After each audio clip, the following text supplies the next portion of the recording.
Assalamualaikum warahmatullahi wabarakatuh, teman-teman. Hari ini kita di rumah saudara kita, Bapak M. Ali, di Kampung Alu, Kecamatan Nisam, Kabupaten Aceh Utara. Beliau memiliki 5 orang anak dengan kondisi rumah yang sedemikian. Nyambang kondisi rumah kalian.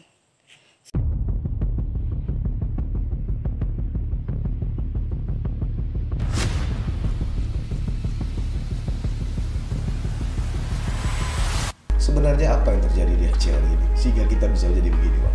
Saya sangat ingat pada saat pembentukan UPIA, ya kan? Semua sumber daya ini kan diarahkan kepada peningkatan kesejahteraan rakyat Aceh. Ya. Ternyata hari ini semua yang kita impikan dulu itu belum lahir. Ya. Misalnya tingkat kesejahteraan, misalnya bagaimana dulu Habibie, Abdurrahman Wahid memberikan Freeport Sabang, ya kan? Ternyata sampai hari ini kan Freeport Sabang belum bisa cek kosong juga. Ya, menghandle tujuan awal itu. Banyak pejabat yang mementingkan dirinya sendiri, mementingkan kelompoknya sendiri. Kondisi Aceh hari ini akibat salah urus, Pak. Salah urus. Kalau menurut saya salah urus.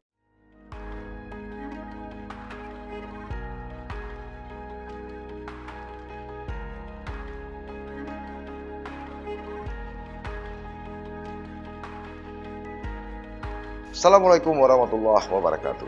Sahabat sisi lain, berbagai fakta, data, dan peristiwa terjadi. Media mainstream, bahkan media sosial, melihatnya dari satu sudut. Tapi kami mengungkapnya dari sudut yang berbeda. Ikuti sisi lain di channel YouTube Saleh Abdullah.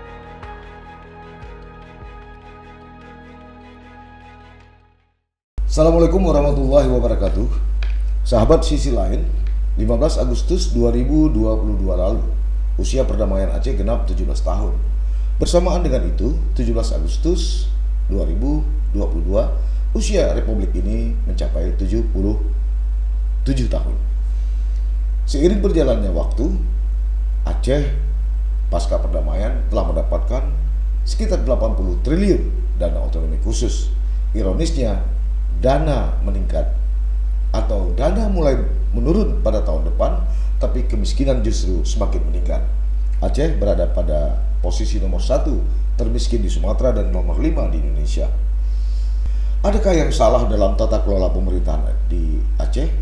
Atau memang Aceh sudah menjadi suratan di tengah sebuah negeri yang digadang-gadangkan terkaya di negeri ini, tapi masyarakatnya masih berada pada kemiskinan?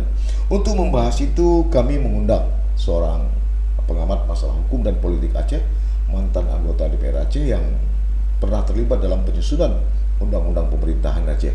Beliau adalah Mukhlis Mukhtar SH, alumni Fakultas Hukum Universitas Syekh Kuala Banda Aceh.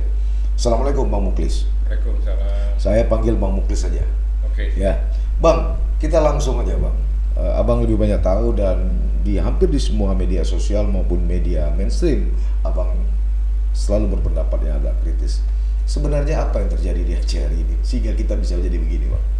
Enggak, kalau bicara salah, ya kan? Ya.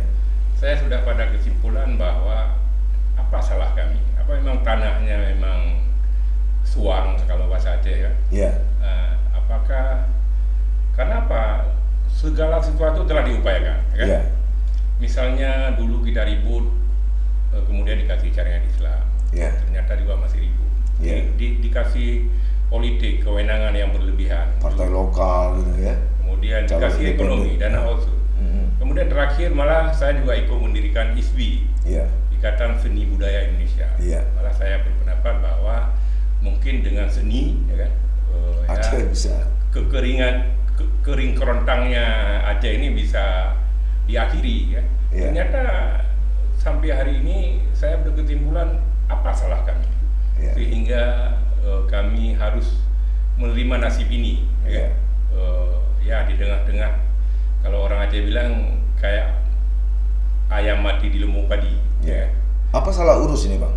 Enggak, di satu sisi memang saya lihat salah urus. Salah Karena saya urus. sependapat dengan Rijal Ramli, Ya. dana otsus itu Ya. justru ditilep sama elit-elit Aceh. Ya. Hari ini menjadi bukti, kan? Saya Ya. mendapat informasi bahwa mayoritas dana otsus itu kan dimiliki oleh para elit. Ya. Ya kan?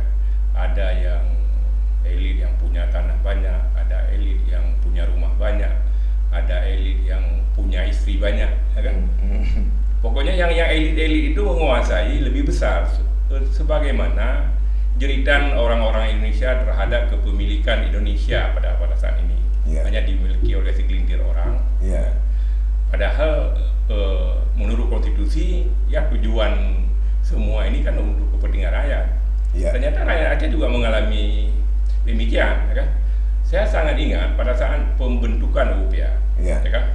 Semua sumber daya ini kan diarahkan kepada peningkatan kesejahteraan rakyat Aceh. Kemudian percepatan, ya kan? Kenapa saya bilang itu? Karena pada prinsipnya, pada tahap pembahasan awal di tingkat legislasi itu dana otsus tidak ada. Di MOU juga tidak ada. Ternyata ada pemikiran nggak mungkin kita handle perdamaian kalau tidak ada dana. Nah, kemudian kami bicaralah dengan elit-elit Jakarta dalam konteks dengan alasan konflik yang telah merugikan banyak pihak, maka dengan dana itu bisa terjadi percepatan, kemudian peningkatan pendidikan, peningkatan kesehatan, dan lain sebagainya. Ternyata hari ini semua yang kita impikan dulu itu belum lahir. Misalnya tingkat kesejahteraan, misalnya bagaimana dulu Habibie, Abdurrahman Wahid memberikan Freeport Sabang, ya. Ternyata sampai hari ini kan Freeport Sabang belum bisa cek kosong juga. Ya, menghandle tujuan awal itu.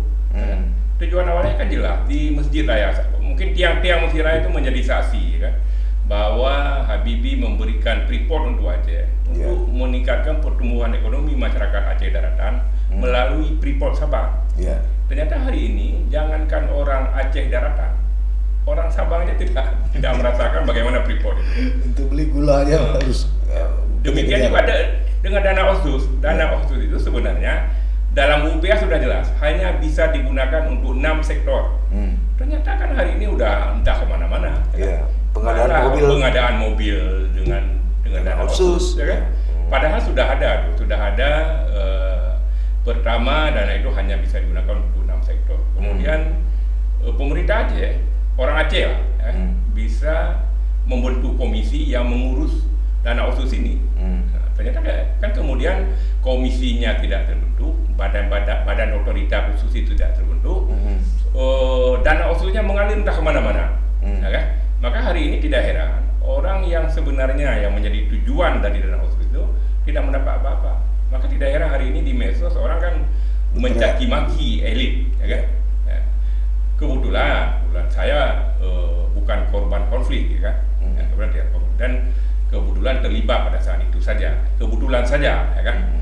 Kebetulan pada saat damai saya di DPR, malah ketua komisi 1. Nah, kemudian pada saat itu memang suka tidak suka rakyat Aceh secara mayoritas menghargai perdamaian itu. Ya. Kami sebagai lembaga pemerintah pada saat itu, ya, kalau orang Aceh bilang lagi kayak pilu-milu. Kita tahu perjanjian damai tertinggi dari layar-layar besar itu. Kemudian kita tahu siapa yang teke, siapa yang ini, siapa bilang siapa, siapa bilang apa, itu udah tahu semua kita. Jalannya tahu semua. Maka dari itu hari ini justru anti klimaks. Nah, apa yang pernah disampaikan dulu tidak kesampaian. Dasen-dasolunnya beda. Bisa jadi masyarakat udah mulai krisis kepercayaan, Bang. Malah bukan kritis lagi. Saya mendengar di lapangan justru sudah main langsung kan. Ya, kalau dulu misalnya kita menyatakan tuh orang lain tidak baik, ternyata hari ini kan kita sendiri dibilang oleh anak kita tidak baik, ya, tidak amanah. Ya, ini kan pasca perjanjian damai kan, kalau kita lihat terlepas dengan kekurangan, semua sudah diberikan, walaupun tidak seluruhnya. Seperti yang bilang tadi, Freeport Sabang, partai lokal, calon independen, dana otsus, ya banyak yang sudah diberikan kan. Tapi masih saja orang berbicara kadang-kadang ya persoalan-persoalan yang paling kecil. Dia bisa kita bilang dalam tanda petik tidak menjawab kesejahteraan. Katakanlah misalnya yang saat ini masih diperdebatkan soal bendera. Padahal ada satu persoalan pilkada yang sebenarnya dilakukan tahun 2002 yang lalu juga tidak tercapai. Ini gimana menurut Abang? Memang satu sisi ada yang positifnya, tapi ada sisi-sisi yang belum terrealisir kan. Kalau tadi saya cerita yang sudah direalisir, Iya. kan? Mungkin ini cerita yang belum terrealisir.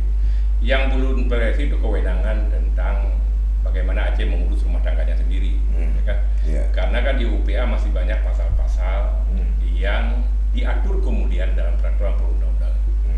Kemudian soal bendera itu bisa dibaca, pasal soal bendera. Iya. Segala sesuatu yang berhubungan dengan bendera Aceh diatur kemudian dalam kanun. Itu maknanya apa? Itu kan pendelegasian kewenangan itu. Iya. Nah, itulah dari itu saya berpendapat setiap turunan dari UPA yang bunyinya segala sesuatu diatur dalam kanun, Iya. itu Jakarta tidak punya kewenangan untuk melakukan evaluasi. Kalaupun mengevaluasi, jangan membatalkan, tapi memperbaiki, oke. Iya. Kan? Sebagai seorang ayah, saya kira sah-sah saja memperbaiki, tapi membatalkan sebagaimana yang telah dilakukan beberapa tahun terakhir ini, kalau menurut saya, menurut sejarah tidak tepat. Ya. Ya, Kalau dikatakanlah diperbaiki sedikit boleh lah ya, dirubah ya. Itu mungkin perubahan sudah mulai jalan ke arah sana gitu. Ya.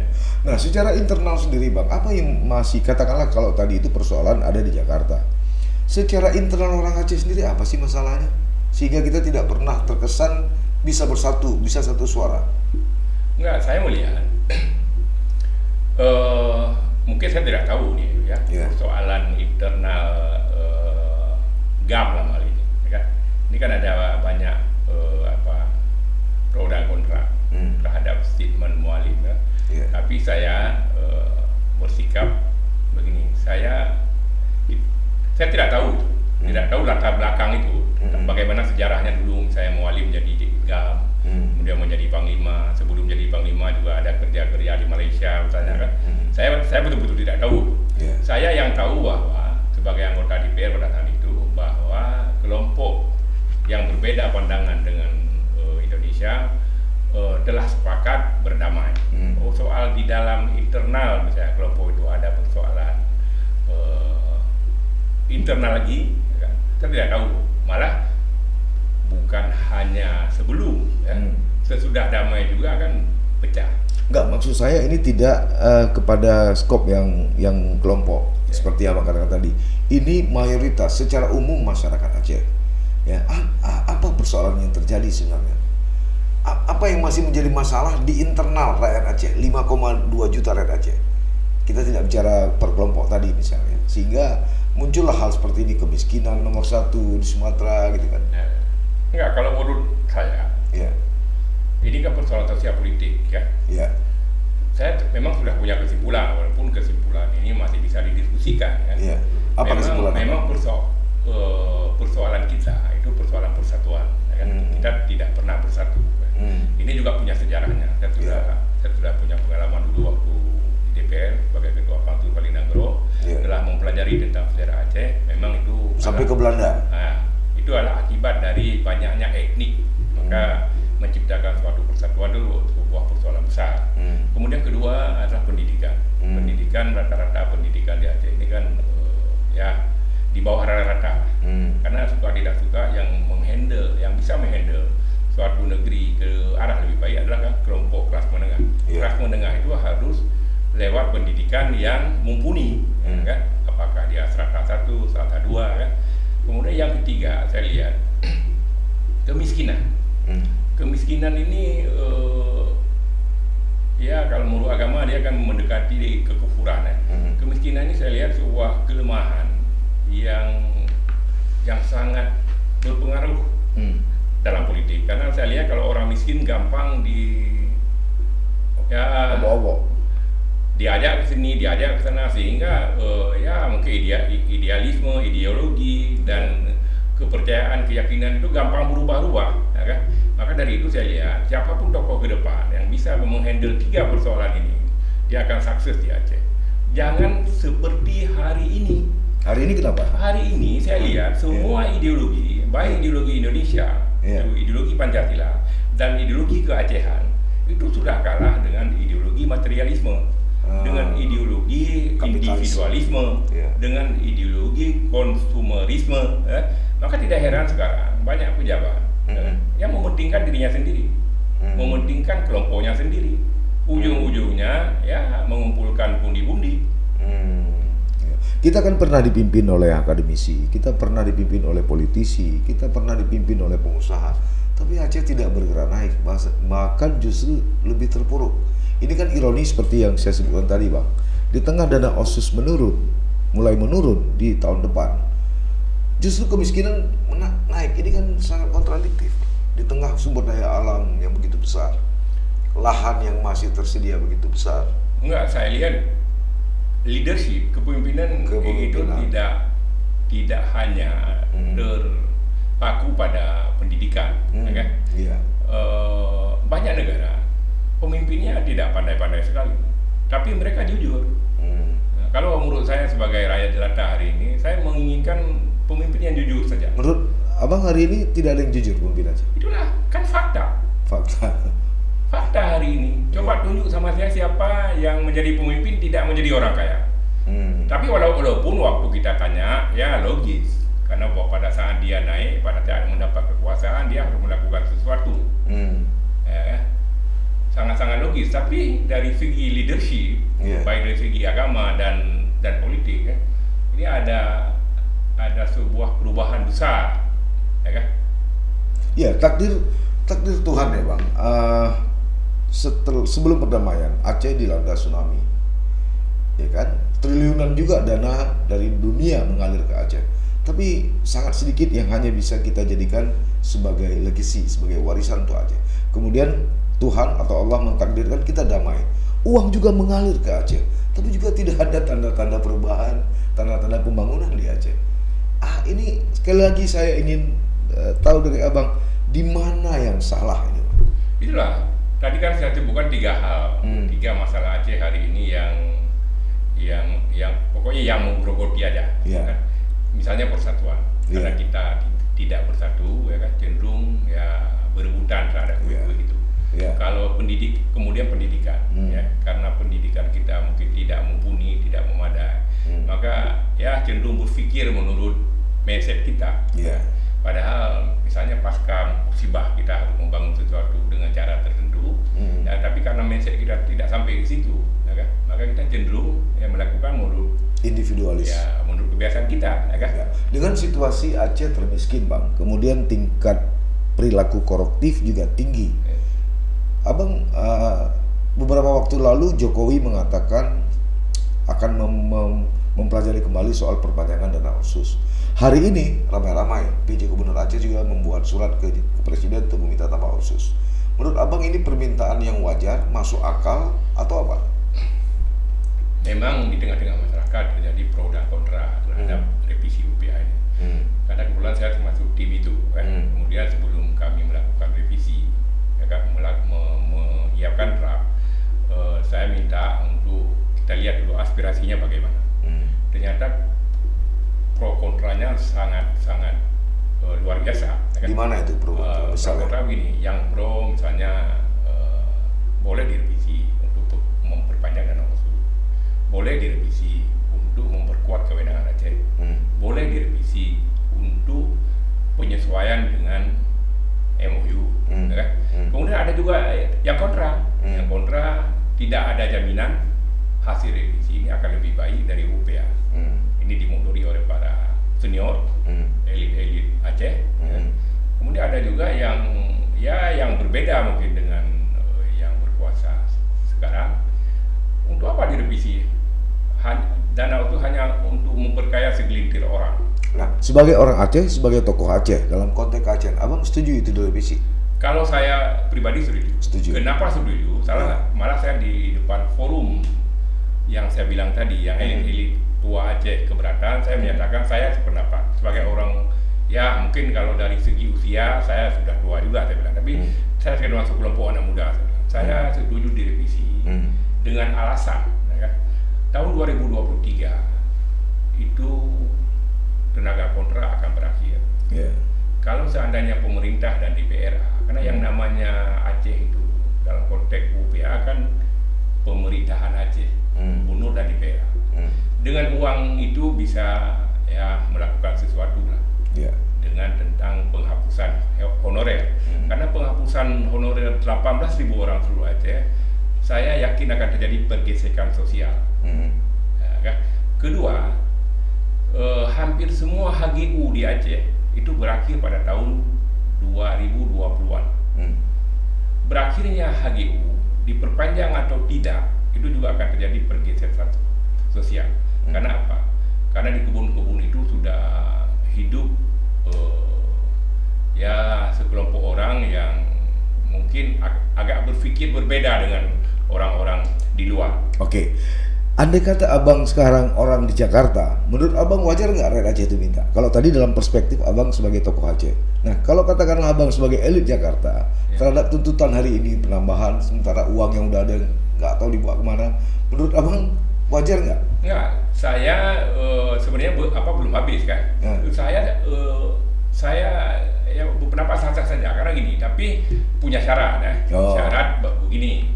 Karena UPA sebenarnya UPA itu kan produk Jakarta juga sebenarnya kan. Sudah ada batasan-batasan. Misalnya dana OSUS hanya bisa digunakan untuk 6 sektor. Kemudian dana OSUS ini dapat dihandle karena bunyi undang-undang kan tidak boleh wajib ya, dapat dihandle oleh sebuah komisi yang dibentuk oleh orang Aceh. Ternyata kan dengan tidak ada badan ini menyebabkan dana OSUS lari entah kemana-mana. Kan? Ya. Dari itu saya respect. Kemarin saya mendapat informasi bahwa ada tim yang sedang memeriksa pertanggungjawaban dana OSUS. Abang setuju itu ya? Setuju karena setiap dana itu harus dipertanggungjawabkan. Kenapa? Saya terlibat langsung dari dulu bahwa prioritas dana OSUS adalah pertumbuhan ekonomi rakyat Aceh, korban konflik malah. Kalau ada infrastruktur itu yang mendukung yang prioritas ini, misalnya membangun jalan yang mendukung prioritas pertama. Demikian juga dana kesehatan. Dari itu statement kawan-kawan kemarin itu tentang JKA, saya ketawa-ketawa aja. Kenapa, Bang? Karena gini, dana JKA itu memang sudah diatur dalam UPA. Dalam dana OSUS itu kan ada bahagian dana kesehatan. Dana OSUS hanya bisa dimanfaatkan untuk 6 sektor. Salah satu sektornya adalah sektor kesehatan. Sudah ada uang itu. Jadi ketika dawa-dawi, abang ketawa aja. Sebenarnya pemerintah tidak boleh mengotak-atik itu. Karena setiap pemerintah di Aceh harus menjalankan UPA. Kemudian DPR juga memastikan dana itu ada. Ya kan? Di PJA juga tentang misalnya dawi tentang data sudah ada dulu. Waktu saya di Dewan sudah ada program tentang tentang orang miskin lah. Ya kan? Itu marah 8 miliar. Oke, Bang. Jadi solusi ke depan ini menurut abang gimana? Baik solusi kepemimpinan di 2024, solusi abang untuk Parlemen Aceh dan untuk rakyat Aceh seperti apa? Enggak, kalau saya menurut gini. Pemimpin tidak perlu pandai-pandai kali. Karena semua yang sudah ada itu kan pandai-pandai. Ya. Yang penting jujur. Kemudian yang kedua, saya sependapat dana OSUS itu diperpanjang karena suka tidak suka, ya kan? Uang itu bisa menyelesaikan banyak persoalan, walaupun uang bukan segala-galanya kalau menurut saya kan. Tapi ya bisa menyelesaikan. Saya malah khawatir dengan apa yang saya sampaikan 3 hal tadi. Misalnya ada berakhirnya kerja kontrak, kemudian berakhirnya HGU, kemudian juga berubahnya izin-izin tambang dari eksplorasi menjadi eksploitasi. Saya tidak heran dengan apa yang terjadi di Linge, karena itu sudah dikeluarkan eksplorasi dulu oleh pemerintah Aceh. Nah sekarang sebagai pengusaha mereka itu kan akan melanjutkan. Maka dari itu dengan ada dana OSUS, selain menghandle persoalan-persoalan sosial kemasyarakatan, juga bisa menghandle persoalan-persoalan ini yang patut diperkirakan secara politik ini. Karena saya sebagai politisi patut memperkirakan akan terjadi pergesekan ini. Kan kalau kita belajar tentang konflik Aceh kan berawal kan dari pergesekan sosial juga. Karena ketidakadilan. 18.000 itu bukan sedikit orangnya. Dan mayoritas, saya udah nunjuk sama Dr. Jenny Abdullah pada saat di Hermes bahwa justru tenaga kontrak itu hadir ke pemerintah Aceh pada saat GAM berkuasa.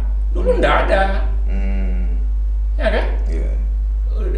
Naik bawa. Iya. Waktu kita cek udah adik keponakan. Dan hampir semua, coba hitung. Satu orang aja misalnya jangan banyak sekali gaji. 500.000, 18.000. Iya. Berapa Bang? Iya. Uang dari mana? Kan dari situ juga. Dana otsus, pajak, gini gitu kan. Maka dari itu sebenarnya banyak sekali persoalan. Tapi oke lah. Itu seiring waktu nanti akan kita perbaiki. Termasuk misalnya begini. Terakhir saya di Dewan dulu sempat melakukan regrouping SKPA kan. Sekarang kan sudah melebar lagi. Melebarnya SKPA juga akan menghabiskan dana yang sangat banyak. Ya, kita ada badan daya juga mengurus soal daya pesantren di dasar Islam. Ya, kan, saya dulu pernah menyarankan bahwa segala sesuatu yang lahir karena UPA itu dibuat suatu badan khusus. Nah, kemudian uang itu diatur lah semua. Jangan seperti ini. Hari ini lihat. Menurut sejarah BRA, KKR itu bukan badan permanen, tapi sekarang justru sudah menjadi badan permanen dan malah sudah menjadi birokratis. Pegawai sudah banyak di situ. Padahal menurut sejarah bukan. Ad hoc gitu ya. Ad hoc. Ya. Baik Bang, jadi Abang sepakat bahwa apa yang kita bicarakan tadi, kondisi Aceh hari ini akibat salah urus Bang. Salah urus. Kalau menurut saya salah urus. Kalau semua pemimpin, ya kan, kembali kepada ya mungkin saya sebagai orang kampung kan kita ada ngaji dulu. Leadership itu kan kalau secara agama akan mementingkan kepentingan orang banyak daripada kepentingan kita sendiri. Ya. Ya kan? Kalau hari ini tidak mementingkan kepentingannya Dan kelompok. ya.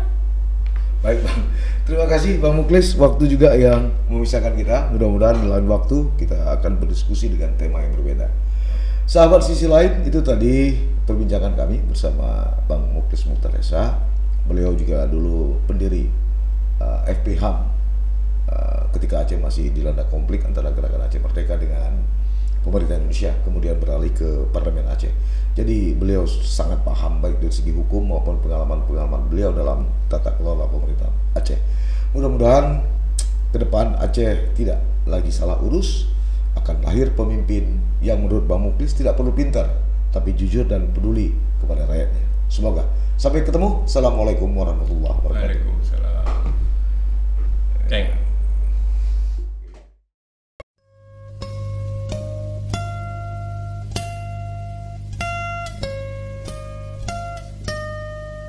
Jangan lupa like, komen, dan subscribe.